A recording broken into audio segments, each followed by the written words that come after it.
Are से record start करते हैं। ये तो यहाँ की गाइडेंस हो गई है। ये हो गया ऑल्ट आर। ठीक है। तो हमारा टॉपिक है यूज रिड्यूसर। आपने ऑलरेडी एक चीज पढ़ी है, यूज स्टेट। ठीक है ना। तो आज हमें करना है यूज रिड्यूसर। ये मेरा रिएक्ट का की डायरेक्टरी है। इस डायरेक्टरी में मैं यहाँ पर सबसे ऊपर ये जो यूआरएल है यहाँ पर आऊँगा, cmd लिखूंगा और उसके बाद npm create v @latest use reducer tutorial. ठीक है भाई। एंटर करूंगा तो सबसे पहले एक नया स्क्रैच से हम प्रोजेक्ट बनाते हैं, उसके अकॉर्डिंग चल रहे हैं। तो ओके टू प्रोसीड के लिए वाई प्रेस करूंगा, वाई फॉर यस। सेकंड, मैं फ्रेमवर्क चूज करूंगा विच इज रिएक्ट, और उसके बाद जावास्क्रिप्ट। जावास्क्रिप्ट के बाद यूज रोल डाउन के लिए नो करूंगा, और इंस्टॉल के लिए install with npm and start now के लिए यस करूंगा। उसके बाद मेरा ये पूरा प्रोजेक्ट जो है वो डाउनलोड हो जाएगा npm मॉड्यूल के साथ। नया अपडेट था ये, पहले हमें अलग से करना होता था डायरेक्टरी में जाकर। अभी ये डायरेक्ट से हमें नोड मॉड्यूल्स भी इंस्टॉल करके दे देगा। ठीक है। जैसे ये हो गया है, अब मैं अगर लोकल होस्ट में डायरेक्ट जाऊंगा तो मेरा प्रोजेक्ट रन कर रहा होगा। तो मैं आता हूँ अपना माइक्रोसॉफ्ट एज में, लोकल होस्ट लिखूंगा और 5173 करूंगा। तो आप ये पाएंगे कि ये हमारा नया प्रोजेक्ट आ गया। बाय डिफॉल्ट इसमें एक यूज स्टेट लगा आता है जो कि काउंटर बटन होता है। ठीक है ना। तो वापस मैं जाऊंगा, यहां से इसको क्लोज करूंगा बाय प्रेसिंग कंट्रोल+C, और नो के लिए एन प्रेस करूंगा। ये आ गया। मैं चाहूंगा कि मैं उस प्रोजेक्ट में एंटर हो जाऊं। उस प्रोजेक्ट का नाम क्या रखा था हमने? Use reducer tutorial tutorial. उसमें मैं एंटर हो जाऊंगा, और एंटर होने के बाद मैं यहां पर से क्या करने वाला हूं? कोड स्पेस डॉट क्लिक करूंगा। ये पूरा प्रोजेक्ट मेरा वीएस कोड में ओपन हो जाएगा। आप पाएंगे कि नोड मॉड्यूल यहाँ पर है, पब्लिक फोल्डर है, सोर्स फोल्डर है। सोर्स में हमारे पास बाकी सारी फाइल्स हैं, जैसे app.jsx, index.main.jsx, और दोनों css फाइल्स। ठीक है ना। वापस से क्रॉस टेस्ट करने के लिए मैं टर्मिनल को ओपन करूंगा, और यहां पर जाकर लिखूंगा npm run dev। जैसे ही मैं ये टाइप करता हूं तो मेरा वापस से प्रोजेक्ट रन हो जाएगा, और माइक्रोसॉफ्ट एज में वापस चलने लगेगा। बाकी की टैब्स को क्लोज कर देता हूं। ये जो ओपन हुआ है, मैं इसको सबको यहाँ से रिमूव कर देता हूँ। बट बिफोर दैट मैं आपको, क्योंकि बाय डिफॉल्ट यहाँ पर यूज स्टेट आ गया है, मैं आपको यहाँ पर ये यूज स्टेट लगा रहने देता हूँ।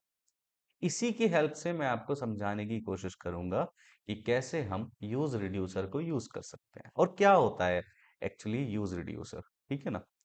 तो मैं कह रहा हूँ, मैं एक काम करता हूँ, मैं एक चैट जीपीटी ओपन करता हूँ, न्यू चैट ले लेता हूँ, और यहाँ पे लिखता हूँ what is use reducer in React JS, explain in easy language. ऐसे मैंने इसको एक प्रॉम्प्ट दिया छोटा सा, ये मुझे बताएगा, तो हम इसके अकॉर्डिंग समझते हैं कि क्या कुछ ये बता रहा है, और फिर मैं उसको आपको ऐसे ही वन बाय वन एक्सप्लेन करूंगा। ये कहता है कि use reducer is a hook use to manage more complex state logic in your components, especially when the state depends on previous values or involves multiple sub values। ये कहना चाहता है कि अगर आपके पास स्टेट की कॉम्प्लेक्स प्रॉब्लम्स हो, अच्छा यदि कॉम्प्लेक्स प्रॉब्लम ना हो तो यूज स्टेट सफिशिएंट है। अगर बहुत कॉम्प्लेक्स है, फिर आप क्या लगाएंगे? यूज रिड्यूसर लगाएंगे। वो अपने नाम में भी बता रहा है, वो रिड्यूस कर रहा है, प्रॉब्लम्स को रिड्यूस करेगा। तो सिंपली वो कहता है कि यूज स्टेट हम इस मैनर में लिखते हैं। अब ये भी मैंने दिखाया count set count. But when your state has multiple values और you have to perform different actions to update it, then reducer is the better option. Use reducer है ना। बेसिक सिंटेक्स क्या क्या होते हैं ये यहाँ पर लिखे हुए हैं, एग्जाम्पल इसने देकर बताया हुआ है, और क्या क्या होगा ये बताया, और कब यूज करना है ये भी बताया। तो हम वापस से इसके ऊपर आएंगे। पहले मैं यूज स्टेट की एक प्रॉब्लम आपको एक्सप्लेन कर देता हूँ, then we come back to the theory section. ठीक है ना। सो नाउ यहाँ पर आते हैं। मैं सबसे पहले एक काम करता हूँ, जो ये CSS लगी हुई है बॉयलर प्लेट, उसको रिमूव कर देता हूँ, सेव करूंगा। ये ऐसे हो गया कुछ। इंडेक्स डॉट CSS लगी है, इसको भी रिमूव करूंगा, सेव करूंगा, और ये रिमूव हो गया। बंद कर दीजिए। उसके बाद ऐप डॉट JSX में जाऊंगा। यहां पर ये वीट का लोगो लगा हुआ है, इसको रिमूव करूंगा, और यहां पर लगा हुआ है ये, इसको रिमूव करूंगा। और उसके बाद, अच्छा सॉरी, मैंने उसको एक बटन को नहीं करना है, बस ये वाला, बाकी सब कुछ मैं ऐसे रिमूव करता चला जाऊंगा।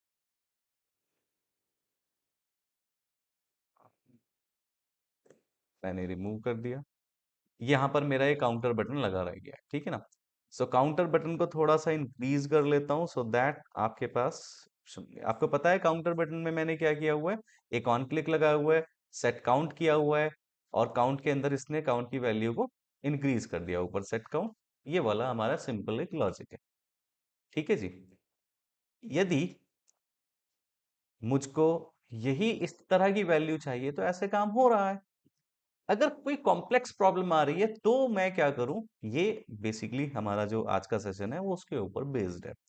तो पहले तो हम ये देखते हैं बाय सिंटैक्स कि हम यूज रिड्यूसर को कैसे यहाँ पर लगा सकते हैं, जैसे कि हमने यूज स्टेट को लगाया है।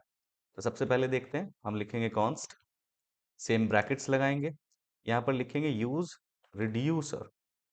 यूज रिड्यूसर के अंदर पहले यूज स्टेट में ये जो वैल्यू है इसको बताइए क्या होता है। इसको डिफॉल्ट वैल्यू बोलते हैं। किसकी डिफॉल्ट वैल्यू है? काउंट की डिफॉल्ट वैल्यू है। ठीक है ना। ऐसे ही मैं आज क्या बनाने जा रहा हूं, रिड्यूसर। यहां पर इसका नाम रख लेता हूं डेटा। अब ऊपर हम क्या लिखते थे, काउंट, काउंट की डिफॉल्ट वैल्यू, डेटा, डेटा की डिफॉल्ट वैल्यू यहां पर मैं 0 ही रखता हूं। ठीक है ना। ऐसे सेट काउंट बनाता था, पर यहां पर मुझे सेट काउंट नहीं बनाना है, यहां पर बनाना है डिस्पैच। क्या बनाया मैंने? डिस्पैच। चलो, अच्छा एक और चीज मुझे लिखनी है, डिफॉल्ट वैल्यू से पहले एक फंक्शन का मुझे यहाँ पर रेफरेंस देना है, and that function is reducer function. इसका नाम भी मैंने रिड्यूसर रख दिया है। हालांकि जरूरी नहीं है कि आप इसका नाम डिस्पैच रखें और इसका नाम रिड्यूसर रखें, ये कंप्लीटली आपके कंट्रोल में है कि आप इसका कोई भी रीनेम कर सकते हैं, लेकिन मैं वही नेम रख रहा हूं जो कि नेमिंग कन्वेंशन है। ठीक है ना। सबसे ऊपर यानी ऐप से भी ऊपर जाकर एक फंक्शन बनाऊंगा, FUNCTION फंक्शन। उस फंक्शन का नाम भी मैं क्या रख दे रहा हूं, रिड्यूसर। यानी जो मैंने नीचे फंक्शन पास किया वो यह वाला फंक्शन पास किया है। बात समझ रहे? यह वाला फंक्शन मैंने यहां पर पास कर दिया। अच्छा जी, इस फंक्शन के अंदर क्या है? इस फंक्शन के अंदर दो आर्ग्यूमेंट्स आती हैं। कौन कौन सी आती हैं? सबसे पहले तो स्टेट, और दूसरी एक्शन। अब ये स्टेट क्या होता है और एक्शन क्या होता है, ये दोनों बातें आपको मैं एक्सप्लेन करूंगा। प्लस यूज स्टेट से बिल्कुल मिलता हुआ यूज रिड्यूसर है, पर थोड़ा सा अलग अलग है। मैं इसको भी एक्सप्लेन करने की कोशिश करूंगा। ठीक है ना। यहां पर समझते हैं कि यूज स्टेट के कंपैरिजन में यूज रिड्यूसर, एक तो ये वाला चीज बदल दिया इसने, और ऊपर से एक फंक्शन ऐड कर दिया, बस और कुछ भी नहीं है। ठीक है ना। पहले इसको समझते हैं डिस्पैच का क्या मतलब है। डिस्पैच का मतलब ये है, यहां पर था सिर्फ एक फंक्शन जो कि एक काम करता था, जो काउंट की वैल्यू को या तो इंक्रीज कर सकता है या डिक्रीज कर सकता है ना। यानी काउंट के ऊपर इफेक्ट डालता है, काउंट को अपडेट करता है। स्टेट को अपडेट करने के लिए हमने एक सेटर फंक्शन लगाया। यहां पर वेरियस फंक्शन हो सकते हैं, सेटर तो हो गई, सेटर के अलावा भी तीन चार और ऑप्शन हो सकते हैं। मैंने जैसे क्लिक किया, या तो इंक्रीज हो रहा है या डिक्रीज हो रहा है। पर मेरे पास और भी ऑप्शन हो भाई, increase by 2, decrease by 2, increase by 5, decrease by 5, वो मैं कैसे हैंडल करूंगा? उस तरह के हैंडल करने के लिए कई सारे फंक्शन इस डिस्पैच के अंदर ही आ जाएंगे। डिस्पैच का मतलब सीधा सीधा बहुत साधारण बता देता हूँ। आपने कुछ ऑर्डर किया ऑनलाइन, इसे मैंने पैक किया, ठीक है ना, और पैक करने के बाद बहुत सारी चीजें इसके अंदर पैक की, सब चीजें मैं डाल रहा हूँ इसमें, इसको पैक किया और इसको मैंने ट्रांसपोर्ट पर या फिर कोरियर में डाल दिया। तो जिस दिन मैं डाल रहा हूँ, मैं क्या बोल रहा हूँ, इसको मैं डिस्पैच कर रहा हूँ विद ऑल दीज मटेरियल। तो ऐसे ही सेम ये वाला डिस्पैच है, इसके अंदर बहुत सारे फंक्शनैलिटीज हैं, जिसके अंदर मैं पैक करके उसको क्या कर रहा हूँ, डिस्पैच कर दे रहा हूँ। अब वापस आता हूँ नीचे, एक बटन बनाता हूँ, BUTTON बटन। इस बटन में मैं क्या करूंगा, डेटा इज लिखूंगा यहाँ पर, और यहाँ पर लिख दूंगा TA डेटा, सेम वैसे जैसे मैंने ऊपर लिखा था। वापस जाऊंगा यहाँ पर, देखिए डेटा इज लिखा आ गया। अब डेटा इज को मुझको क्या करना है, इंक्रीमेंट करना है, यानी पहले वही काम करता हूँ रिड्यूसर से जो मैं स्टेट में काम करता हूँ। ठीक है, तो मैं यहाँ पर लगाऊंगा ऑन क्लिक। देखिए ऊपर वाले ऑन क्लिक में मैंने सेट काउंट लगाया, पर यहाँ वाले ऑन क्लिक में मुझे क्या लगाना है, डिस्पैच। इस डिस्पैच के अंदर मुझको क्या करना है, एक वैल्यू भेज देनी है। लेट सपोज मैं क्या देता हूं यहाँ पर, इंक्रीमेंट। ठीक है, अब ये वैल्यू इंक्रीमेंट मैं जब यहां से डिस्पैच होगा, ये फंक्शन डिस्पैच जाता कहां पर है, ये फंक्शन जाता है इस रिड्यूसर में। ठीक है ना, और जो मैंने इसके अंदर पास किया है इंक्रीमेंट, वो किस में रिसीव होता है, फंक्शन में। और जो उसकी करंट वैल्यू है, करंट वैल्यू क्या है अभी डेटा की, जीरो। तो करंट वैल्यू किस में रिसीव होती है, स्टेट में। तो बस यहाँ पर काम हमारा आसान हो जाता है। मैं यहाँ पर लिखता हूँ स्विच केस, स्विच में मैं एक्शन ले लेता हूँ, और एक्शन के अंदर जाकर मैं केसेस लगा देता हूँ। पहला केस लगाता हूँ कि यदि वहां से वैल्यू इंक्रीमेंट आती है, तो मैं रिटर्न कर दूंगा किसको, स्टेट में प्लस कर दूंगा 1 को। डिफॉल्ट में मैं रिटर्न कर दूंगा इटसेल्फ स्टेट को। और कुछ नहीं मैं केस बना रहा हूं। हालांकि स्विच केसेस जब लगाते हैं तो मल्टीपल केसेस होते हैं, पर अभी एक ही है मेरे पास। मैं सेव करता हूं, डेटा में इंक्रीमेंट इंक्रीमेंट इंक्रीमेंट। अब आप ये सोचें कि अगर मुझे ऊपर सेट काउंट के अंदर डिक्रीमेंट करना है तो मैं कैसे करूंगा, तो मुझको एक और फंक्शन बनाना पड़ेगा।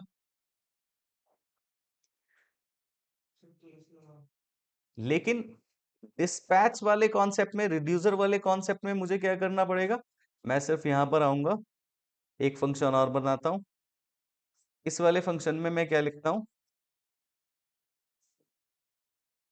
डेटा छोड़ देता हूं इंक्रीमेंट,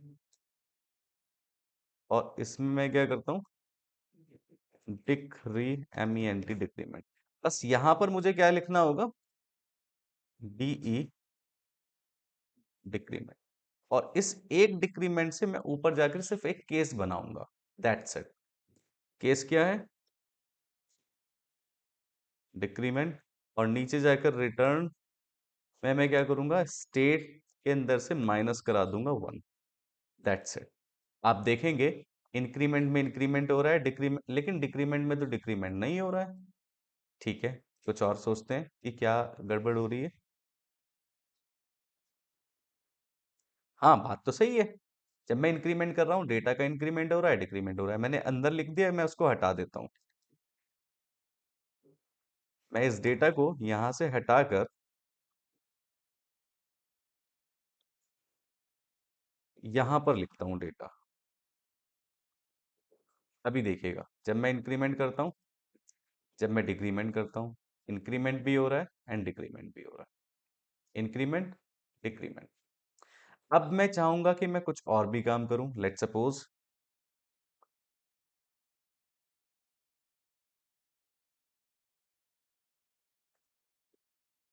इंक्रीमेंट बाय 2।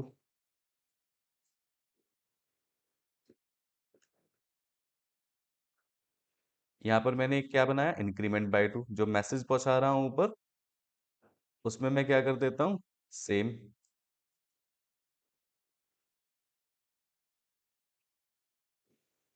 एक केस और बना दिया मैंने।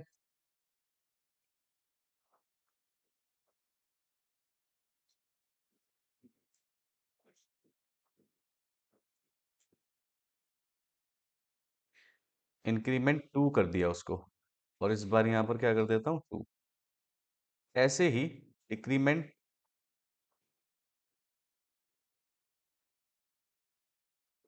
2 और डिक्रीमेंट बाय 2।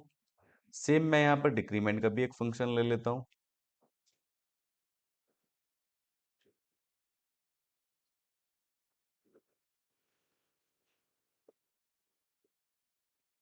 देखिए जी, एक का इंक्रीमेंट, एक का डिक्रीमेंट, दो का डिक्रीमेंट, दो का इंक्रीमेंट। आप समझ रहे हैं? आप सिर्फ अब क्या कर सकते हैं, यहाँ पर जितने चाहे केसेस बना सकते हैं, उत जितने चाहे केसेस को यहाँ पर आप हैंडल करके इसको यूज कर सकते हैं। तो यूज रिड्यूसर आपके यूज स्टेट जैसा ही है, बस इसके अंदर देखने में तो ऐसा लगता है फर्स्ट ग्लिम्स में कि यार ये तो बहुत सारी चीजें इसमें ऐड हो गई हैं, पर लेकिन जब कॉम्प्लेक्स प्रॉब्लम आएगी तो उस वक्त में ये प्रूव होगा कि ये इजी है as comparison to use reducer, क्योंकि उसके अंदर आपको हैंडलर्स बनाने पड़ेंगे, फंक्शंस बनाने पड़ेंगे। यहाँ पर सिर्फ आपको क्या बनाना है, केस बनाना है, दैट्स इट। अच्छा, अभी ये प्रॉब्लम तो बहुत कॉम्प्लेक्स नहीं है, ये तो बहुत लाइट प्रॉब्लम है। ये तो मैंने सिर्फ आपको सिंटेक्स बताया इजी करके। अब हम इसमें नेक्स्ट सेशन में क्या करने वाले हैं, ये जो मैंने यहाँ पर डिस्पैच किया है, यहाँ पर मैंने क्या वैल्यू पास कराई है, स्ट्रिंग की। और बाय डिफॉल्ट वैल्यू क्या ली है, इन नंबर की, है ना। आगे जाकर हम क्या करेंगे, डिस्पैच के अंदर भी हम क्या पहुंचाएंगे, ऑब्जेक्ट की वैल्यू। और यहां पर भी हम क्या लेंगे, ऑब्जेक्ट या फिर एरे की वैल्यू। और ऊपर जो हमारा ये केस है, यानी एक्शन जो है, हाँ, जो यहाँ पर वैल्यू सेट करा रहे हैं हम, ये भी क्या कराएंगे, ऑब्जेक्ट में कराएंगे। तो सोचो ऑब्जेक्ट ऑब्जेक्ट वाली कितनी वैल्यूज होती हैं, वो कितनी कॉम्प्लेक्स हो जाती हैं। उन वाली वैल्यूज के साथ यहाँ पर हम डील करना स्टार्ट करेंगे। So this is the very basic example of use reducer in React JS. ठीक है ना। तो आपको जो है एक बार इसकी प्रैक्टिस करके देख लेनी है, यदि कोई प्रॉब्लम आएगी तो वो मुझसे प्रॉब्लम आप डिस्कस कर सकते हैं।